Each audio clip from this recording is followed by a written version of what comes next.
ओम श्री सद्गुरुदेव भगवान की जय। गुरु ब्रह्मा गुरु विष्णु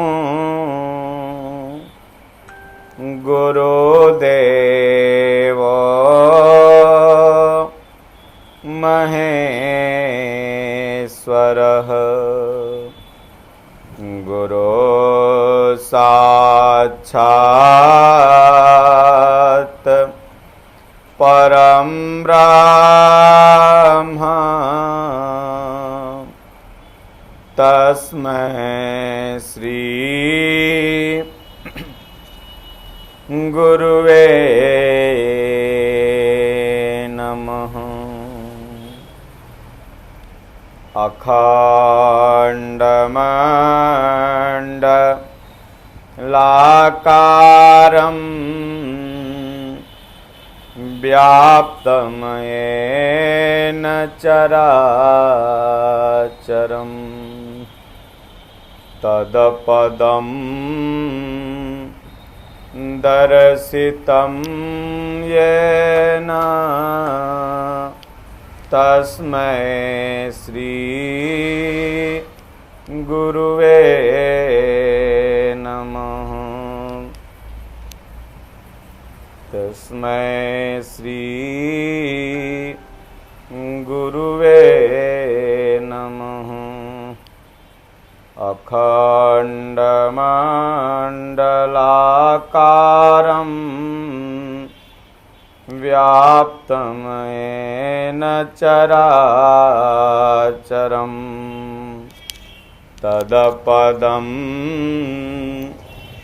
दर्शितं येन तस्मै श्री गुरुवे नमः।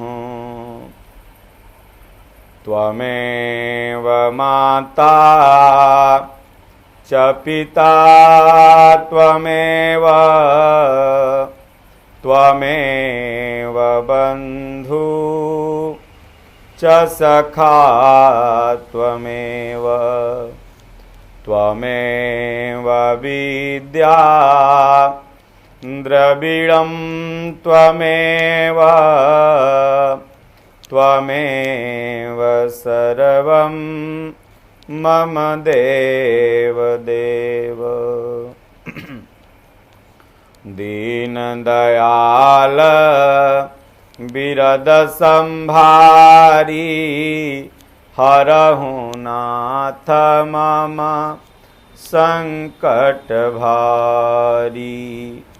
जयनाथ हित हम परने हूँ अतौ करि कृपा मोहि बर देहूँ। जो स्वरूप बस शिव मन माही अजहि कारण मुनि जतन कराही। सो स्वरूप देखहु भरि लोचन कृपा करहु प्रणतारति मोचन। बोलो जय सिया राम जय जय सिया राम। बोलो जय गुरुदेवं जय गुरुदेव। बिनु सतसंग विवेक न होई राम कृपा बिनु सुलभ न सोई। स्वर्ग नरक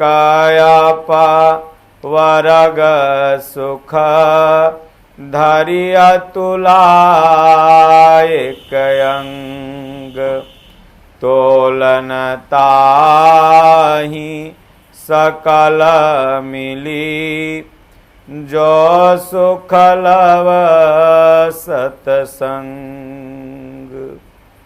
बोलो जय सिया राम, जय जय सिया राम। एहि सरयावत अति कठिनाई, राम कृपा बिनु आई न जाई। बोलो जय गुरुदेवं, जय गुरुदेव। ध्यान मूलं गुरुमूर्ति, पूजा मूलं गुरुपदम्, मंत्रमूलं गुरुवाक्यं, मोक्षमूलं गुरु कृपा।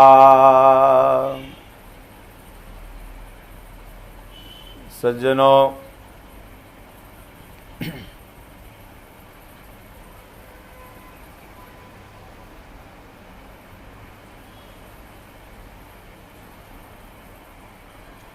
आज कबीर साहब का एक बहुत ही सुंदर भजन है। पानी बिच मीन पियासी, मोहि सुन सुन आवत हासी।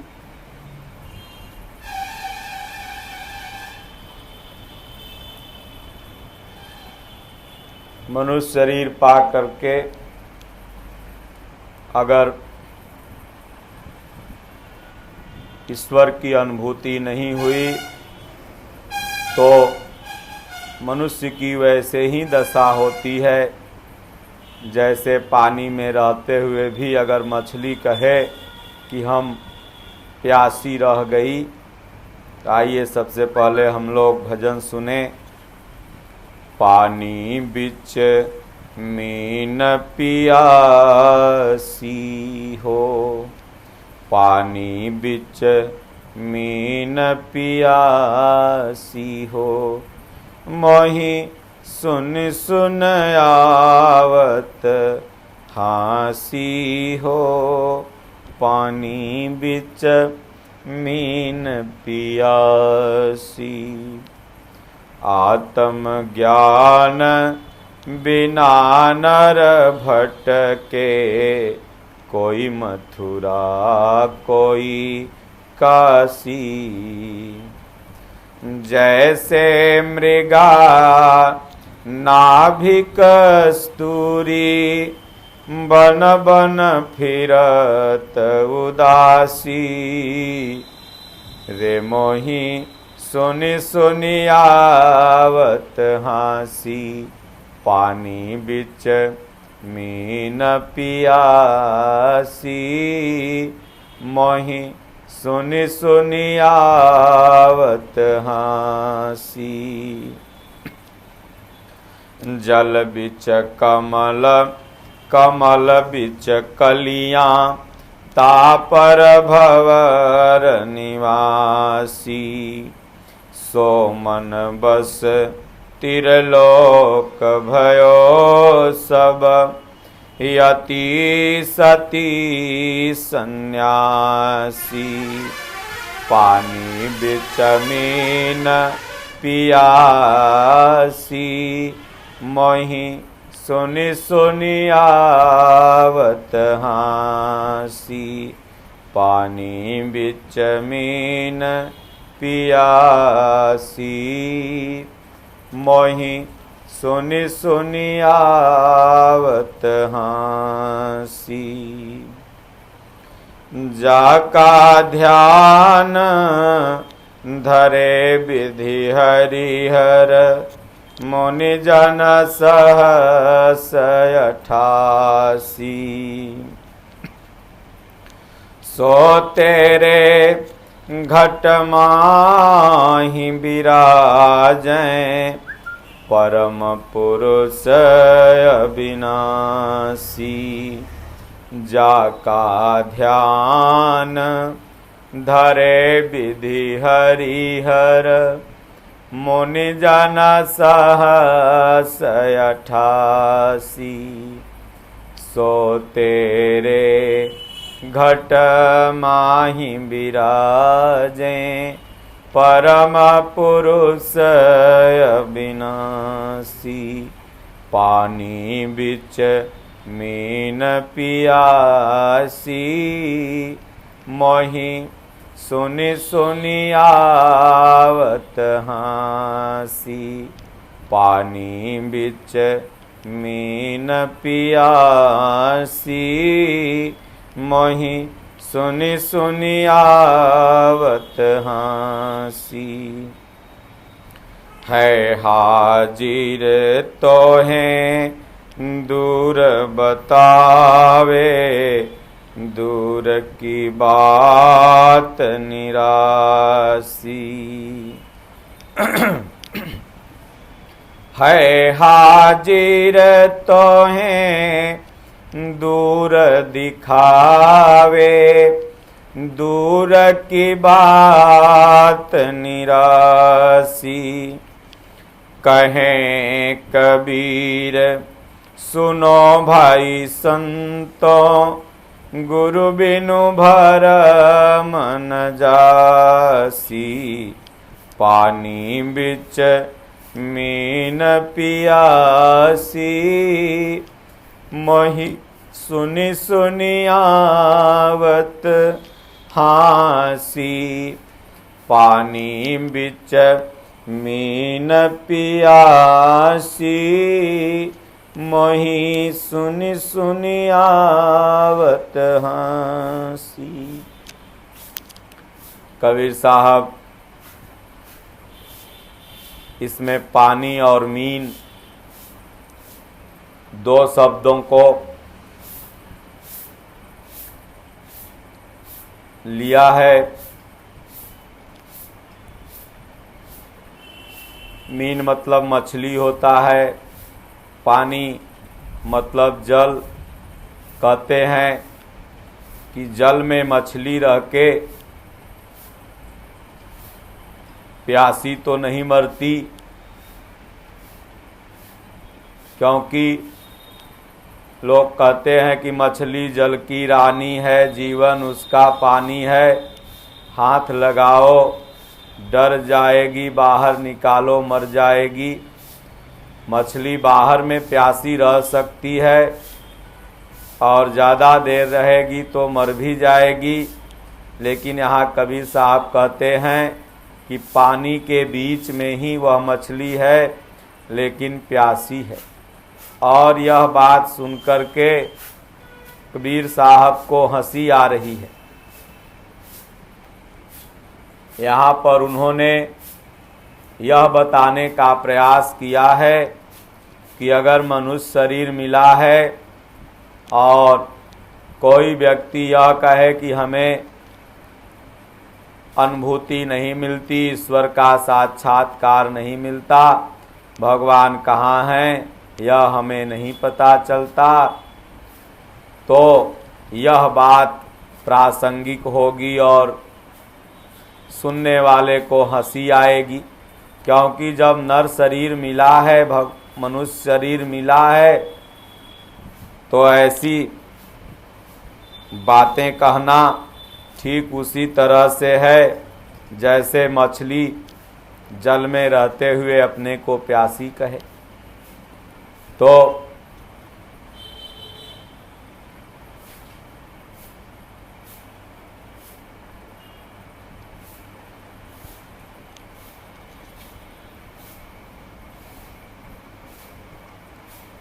पुनि पछितई हैं अवसर बीते। यह अवसर जब बीत जाता है तो व्यक्ति को सिर्फ पछतावा ही हाथ लगता है। कह काबर खा जब कृषि सुखाने, असमय बीति पुनि का पछिताने। असजिय जानी जानकी देखी, माता सीता ने भगवान की तरफ देखा, मन में हुआ कि जब बरखा बरसेगी और कृषि सूख जाएगी तो फायदा ही क्या होगा। धान में पानी का असर तब होगा जब धान हरा है, और जब धान सूख ही जाए तो बाढ़ आ जाए, दाहड़ आ जाए तो क्या वह धान हरा होगा। इसलिए यह सुअवसर मनुष्य शरीर मिला है। इसमें अगर हम ईश्वर में प्रेम लगाएंगे, प्रेम ही पानी है और यह मन ही मछली है, तो मन जब ईश्वर में लगेगा तो प्रेम रूपी पानी से वह परिपूर्ण हो जाएगा। और अगर जब नहीं लगेगा तो दुनिया का हर कार्य उसने किया अपनी संतुष्टि के लिए, अपनी प्यास बुझाने के लिए, लेकिन अंत समय तक हर कार्य सिद्ध होने के बाद ऐसा प्रतीत होता है कि अभी मेरी प्यास बुझी नहीं। शायद हम जो करने आए थे वह नहीं कर पाए, कुछ अधूरा अधूरा सा लगता है। और वह प्यास तभी मिटेगी जब हम परमात्मा का भक्ति सुबह शाम जितना हमें समय मिलता है सच्चे मन से, सच्चे दिल से, दिखावा का परित्याग करके, क्योंकि भजन एक सूक्ष्म विधि होती है जो दिखावे या प्रदर्शन की वस्तु नहीं होती। उसको जितना ही आप छुपा के करेंगे उतना ही आपका चिंतन स्थिर होगा, बाह्य चिंतन उस पर टकराव नहीं कर पाएगा। तो कहते हैं कि पानी बिच मीन पियासी, मोहि सुन सुन आवत हंसी। किस तरह से आगे उदाहरण देते हुए कबीर साहब कहते हैं कि आत्म ज्ञान बिना नर भटके, कोई मथुरा कोई काशी। आत्म ज्ञान बिना नर भटके, वास्तव में जब तक आत्मा के आधिपत्य में चलने वाला ज्ञान जीव को नहीं होता है तब तक उसका भटकाव बंद नहीं होता है। वह भटकते रहता है, कभी वह मथुरा में जाता है, कभी वह काशी में जाता है, नाना तरह के तीर्थों में भटकते रहता है। स्वामी विवेकानंद जी पूरा विश्व का, पूरे भारत के ऐसे कोई तीर्थ क्षेत्र नहीं थे जहाँ पर उन्होंने दर्शन, पूजन और भ्रमण नहीं किया हो। लेकिन जब वह एक सच्चे महापुरुष स्वामी रामकृष्ण परमहंस जी के शरण में पहुँचे, आत्मा का ज्ञान प्राप्त हुआ तो उनकी प्यास बुझ गई। जिस प्यास की तड़प में वो हर जगह गए वह प्यास बुझी तो उनके बगल में ही। तो महापुरुष के मिले बिना यह जो हमारा मन है, मीन है, मछली है,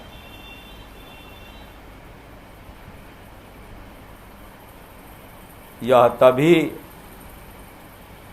परिपूर्ण होगा जल से जब कोई महापुरुष कृपा करके वह ज्ञान दे। तो कहते हैं कि जब तक आत्म ज्ञान, आत्मा का ज्ञान नहीं है, वास्तविक ज्ञान यही है। गीता में भी भगवान ने कहा कि आध्यात्म ज्ञान नित्यत्वम तत्व ज्ञानार्थ दर्शनम एतज् ज्ञानम इति प्रोक्तम अज्ञानम यदतोऽन्यथा। आत्मा के आधिपत्य में जो हमें ले चले वही ज्ञान है, और यह ज्ञान हो जाएगा तो भटकाव खत्म हो जाएगा और वह व्यक्ति अपने आप में ही संतुष्ट हो जाएगा। लेकिन भटकाव कब तक है कि जब तक ज्ञान नहीं है। तो कबीर साहब ने कहा कि आत्म ज्ञान बिना नर भटके, कोई मथुरा कोई काशी। आगे उदाहरण देते हुए, एग्जाम्पल देते हुए कहते हैं कि किस तरह, जैसे मृगा नाभि कस्तूरी, बन बन फिरत उदासी। जैसे मृगा नाभि कस्तूरी, मृगा के नाभि में ही वह कस्तूरी रहती है, लेकिन जब वह कस्तूरी सुगंध देती है तो वह मृगा इस फूल उस फूल, उस वृक्ष उस नदी के तालाब में भटकने लगता है उस सुगंध को पाने के लिए, उस सुगंध रूपी प्यास को बुझाने के लिए। लेकिन वह तड़प तड़प के रह जाता है। वह सुगंध उसे प्रतीत तो होती है, महसूस भी होती है, लेकिन यह नहीं पता चलता है कि वह सुगंध आ कहाँ से रही है। जब कोई सद्गुरु मिल जाते हैं तो उस श्रद्धा रूपी सुगंध, भाव रूपी सुगंध को बताते हैं कि ये कहीं बाहर से नहीं, ये तुम्हारे अंदर में ही है। कैसे घट घट राम है, दुनिया देखत नाही, कस्तूरी कुंडल बसे, मृग ढूढ़े बन माही। मृग बनमाह ढूंढ रहा है, बन बन विचर रहा है, लेकिन भगवान घट में है, हर हृदय में है, दुनिया नहीं देख रही है। तो उदाहरण देते हैं कि श्रद्धा रूपी कस्तूरी का सुगंध महसूस तो होता है, लेकिन वह बन बन में घूमता है, और जब पता लगता है तो अपने अंदर में ही फिर झांकने लगता है। इसी को बहिर्मुखी कहते हैं। जब तक यह मन रूपी मृग बहिर्मुखी है, भगवान को, ईश्वर को बाहर में ढूंढ रहा है, तब तक उसे नहीं मिल पाएंगे। हाँ, तीर्थों में आने जाने से पुण्य पुरुषार्थ बढ़ता है, धर्म के प्रति रुचि उत्पन्न होती है, वहाँ जाना भी चाहिए। वहाँ जाने से आपका पुण्य पुरुषार्थ बढ़ेगा, लेकिन कल्याण तो तभी संभव है जब अपने हृदय में आप अंतर्मुखी हो जाएं। जब अंतर्मुखी हो जाएंगे तो कबीर साहब ने एक भजन में कहा कि संतों घटही में जग उजियारा, या घट में है देवी देवा, या ही में झाड़ पहाड़ा, संतों घटही में जग उजियारा। ये संपूर्ण जग आपके घट में ही विद्यमान है। तो कहते हैं कि जैसे मृगा नाभि कस्तूरी, बन बन फिरत उदासी। अरे रे मोही सुनी सुनी आवत हासी, पानी बिच मीन पियासी, मोही सुनी सुनी आवत हासी। कहते हैं उसी तरह से यह मन रूपी मीन पानी में रहते हुए भी, अर्थात मनुष्य शरीर पा करके भी प्रेम के बिना प्यासा मर रहा है। भगवान की अनुभूति उसे है, लेकिन तृप्ति नहीं हो पा रही है। होगी तब जब कोई सद्गुरु मिल जाए और उनके बताए हुए रास्ते पर चल के स्नेह स्नेह साधक अपने लक्ष्य तक पहुँचेगा। आगे उन्होंने उदाहरण देते हुए कहा कि जल बीच कमल, कमल बीच कलियां, अतापर भंवर निवासी। कहें जल के बीच कमल है और कमल के बीचों में कलियां होती हैं। आप लोगों ने कमल देखा होगा, तो कमल जब भी रहता है तो वह स्थिर जल में रहता है और उसके बीच में एक बहुत बड़ी सुंदर सी कली होती है और उस कली में भंवरे जाते हैं। भंवरे जा करके उसका रसास्वादन करते हैं और उसी से शहद इकट्ठा करते हैं। तो कहें जल बिच कमल, कमल बिच कलियां, तापर भंवर निवासी। तो उसी तरह से जब भगवान में प्रेम हो जाएगा तो भगवान कहीं बाहर नहीं है, वह भंवर रूपी भगवान परमात्मा आपके हृदय में उनका निवास है। तो कहते हैं कि सो मन बस तिरलोक भयो सब यति सती सन्यासी। जब मन बस में हो गया, धीरे धीरे भजन करके आत्मा का ज्ञान हो गया, भटकाव खत्म हो गया, तो वही यति है, यत्न करने वाला साधक है, वही सती है, वही सतपथ पर चल रहा है और वही सन्यासी है। उसने अपने सर्वस्व का न्यास कर दिया है। इसलिए रे मोही सुनि सुनि आवत हासी, पानी बिच मीन पियासी। मोही सुनि सुनि आवत हासी। आगे कहते हैं कि वह भगवान कैसे हैं। भगवान के परिप्रेक्ष्य में बताया जिनसे हमें प्रेम करना है और जिनसे प्रेम करते ही इस मीन की प्यास बुझ जाएगी। अभी तो हैं हृदय में, लेकिन प्रेम के अभाव के बिना हम प्यासे भटक रहे हैं। जल में मछली है लेकिन प्यासी है, इसका तात्पर्य यही है। प्रभु हैं हृदय में, लेकिन आत्मा के ज्ञान के बिना उनकी उपस्थिति का आभास हमें नहीं है। और जिस दिन हो जाएगा तो यह प्यास बुझ जाएगी। तो कहते हैं कि वो भगवान जो हैं कितने सर्वशक्तिशाली हैं। तो जाका ध्यान धरे विधि हरिहर, मुनि जन सहस 88। भगवान का, परमात्मा का ध्यान, विधि माने विधाता, हरि माने स्वयं विष्णु और हर माने महादेव। विधि हरि हर, स्वयं ब्रह्मा विष्णु महेश उन परमात्मा का ध्यान धरते हैं। यहाँ तक मुनिजन सहस 88 हजार मुनियों की परिकल्पना की गई है। यहाँ कबीर साहब ने देवताओं का चित्रण इसलिए नहीं किया कि देवता लोग ध्यान नहीं करते। देवता लोग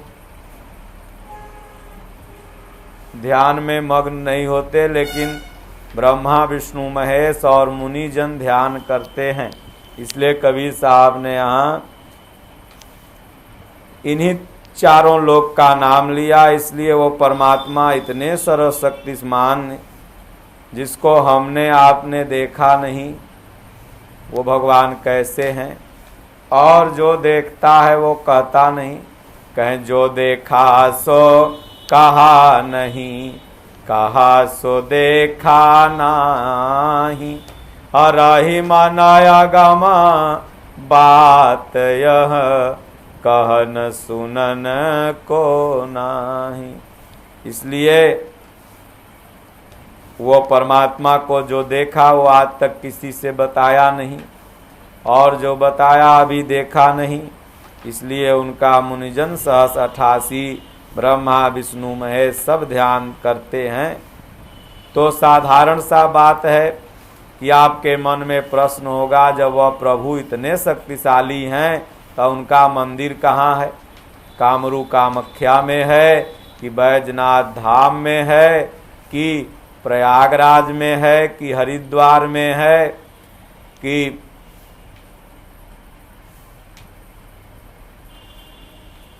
अन्य तीर्थों में है, कि काबा में है, कि मक्का मदीना में है, कहाँ है?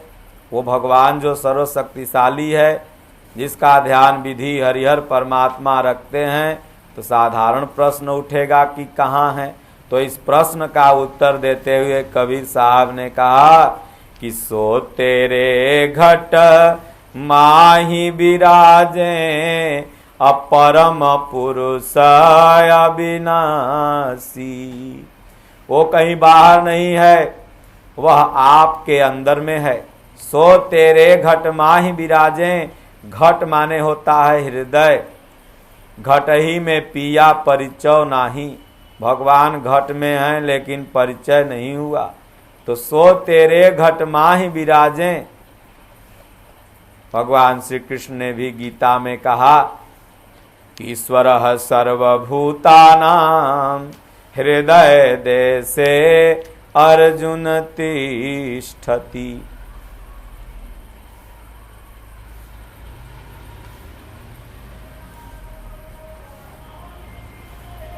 गोस्वामी जी कहते हैं कि यस प्रभु हृदय अक्षतय विकारी, असकल जीव जग दीन दुखारी।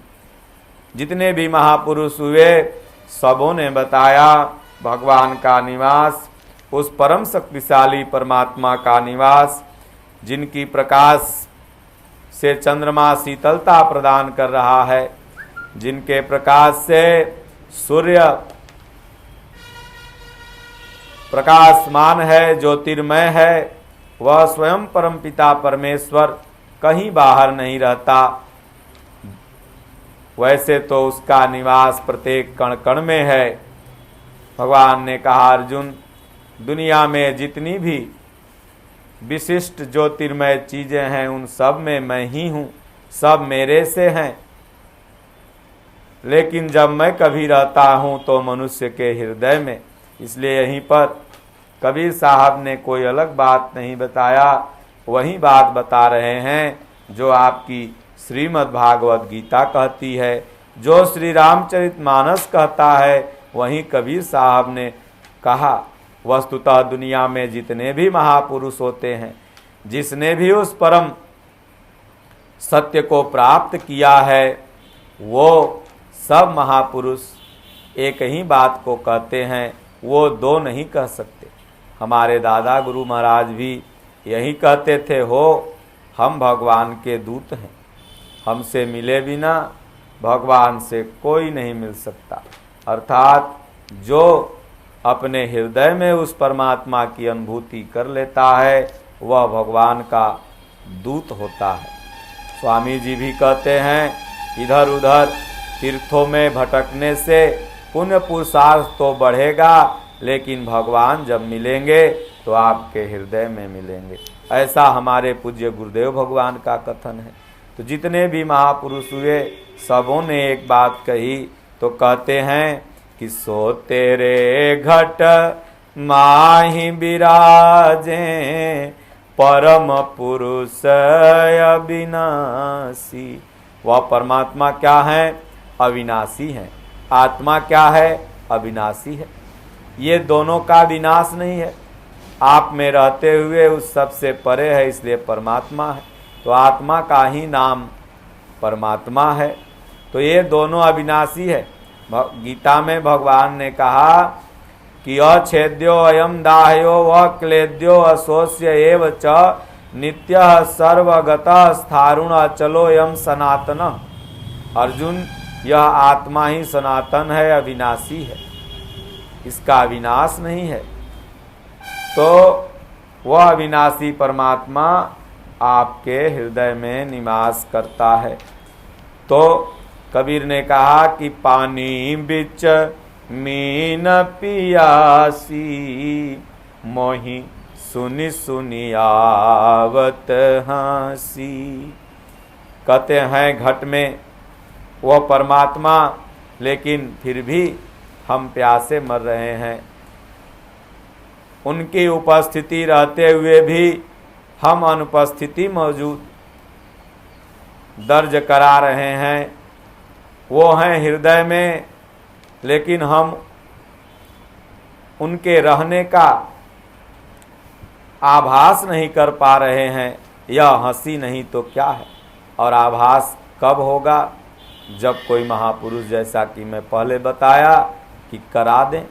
क्योंकि जितने भी जीव हैं सब माया में ही ग्रसित थे। उनको आभास कब हुआ? जब प्रभु मिले।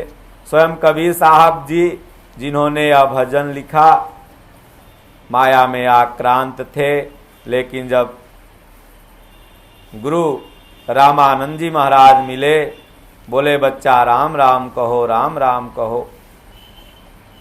जब से मंत्र पा गए, जपने लगे, उस प्यास को बुझा लिया।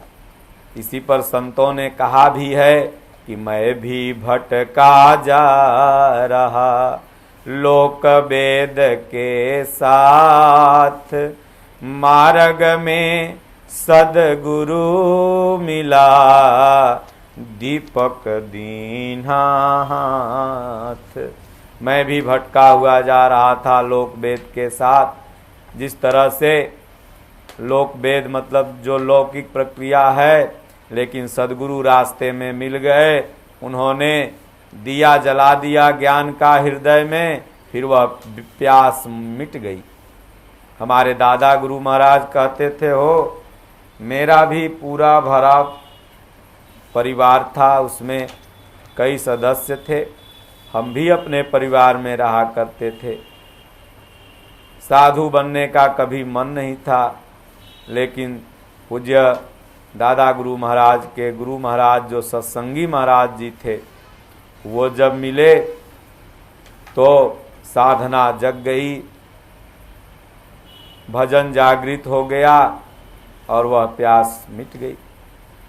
हमारे पूज्य गुरुदेव भगवान जो अभी सत्तेसगढ़ में हैं, उनका भी कहना था कि मैं सत्य की खोज में निकला था और जब पूज्य परमहंस जी महाराज अर्थात दादा गुरु महाराज जी मिले तो हमें वास्तविक सत्य मिला, वह प्यास मिट गई। वहाँ पहुँचते ही दादा गुरु महाराज ने कहा साधु बनेंगे। टोल मटोल जवाब हुआ, महाराज जी साधु बने, अंग स्पंदन होने लगा। कुछ ही दिनों में भजन जागृत हो गया, फिर वह प्यास मिट गई जिसके लिए आत्मा जन्म जन्म की प्यासी है। तो सब के अंदर यही होता है, लेकिन जब महापुरुष मिल जाते हैं तो उस प्यास को मिटा देते हैं। लेकिन कुछ लोग ऐसे हैं जो सत्य बातें नहीं बताते। आप किसी से रास्ता पूछिए तो कोई लोग ऐसे हैं जो सही तो बता दिए, कुछ लोग उल्टा बता देते हैं। तो यहाँ पर कबीर साहब ऐसे लोगों पर चोट करते हुए कहते हैं कि है हाजिर तो हैं दूर दिखावे, दूर की बात निरासी। भगवान हाजिर हैं, हृदय में हैं, लेकिन कहता है कि नहीं जाओ वहाँ हैं, जाओ वहाँ हैं, उस तीर्थ में जाओ, वहाँ भगवान मिलेंगे।